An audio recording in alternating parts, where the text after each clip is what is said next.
బీజేపీని ఎదుర్కొనేందుకు విపక్షాల కూటమి కట్టిన వేళ బెంగాల్ సీఎం టీఎంసీ అధినేత్రి మమతా బెనర్జీ హాట్ కామెంట్స్ చేశారు. బెంగాల్లో ఎవరితోనూ పొత్తు పెట్టుకునేది లేదని స్పష్టం చేశారు. కాంగ్రెస్తో జతకట్టేందుకు నిరాకరించారు.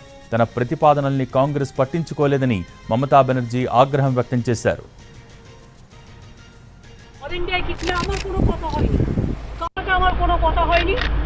এবং আমি প্রস্তাব দিয়েছিলাম, ওরা প্রথম দিনই প্রত্যাখ্যান করেছে।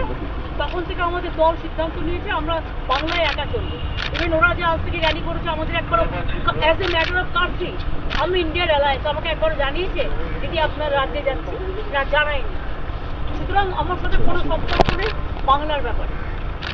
অল ইন্ডিয়ায় কি করবো না করবো আপনার ইলেকশন ভাববো। బీజేపీని ఎదుర్కొనేందుకు విపక్షాలు కూటమి కట్టిన వేళ బెంగాల్ సీఎం టీఎంసీ అధినేత్రి మమతా బెనర్జీ హాట్ కామెంట్స్ చేశారు. బెంగాల్లో ఎవరితోనూ పొత్తు పెట్టుకునేది లేదని స్పష్టం చేశారు. కాంగ్రెస్తో జతకట్టేందుకు నిరాకరించారు. తన ప్రతిపాదనల్ని కాంగ్రెస్ పట్టించుకోలేదని మమతా బెనర్జీ ఆగ్రహం వ్యక్తం చేశారు. আমার কোনো কথা হয়নি এবং আমি প্রস্তাব দিয়েছিলাম, ওরা প্রথম দিনই প্রত্যাখ্যান করেছে। তখন থেকে আমাদের দল সিদ্ধান্ত নিয়েছে আমরা বাংলায় একা চলবো। ইভেন ওরা যে আজ থেকে র্যালি করেছে আমাদের একবার as a matter of country, আমি ইন্ডিয়ার অ্যালায়েন্স আমাকে একবার জানিয়েছে দিদি আপনার রাজ্যে যাচ্ছি, না জানায়নি।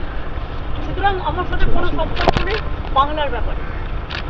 অল ইন্ডিয়ায় কি করবো না করবো আপনার ইলেকশন ভাববো। আমরা সেকুলার পার্টি, আমরা বিজেপিকে হারানোর জন্য যা করা হয়। কিন্তু এখন কোনো চর্চা নেই, মিথ্যে কথা, অ্যাবসলিউটলি রং। মিথ্যেটা আমি বলবো না বলতে, অ্যাবসলিউটলি রং। কোনো কাগজ এটাকে নিয়ে পলিটিক্স করছে, এটা রং। আর একটা কথা বলতে চাই, কাজের চেপকে নিয়ে অনেকে পলিটিক্স করছে।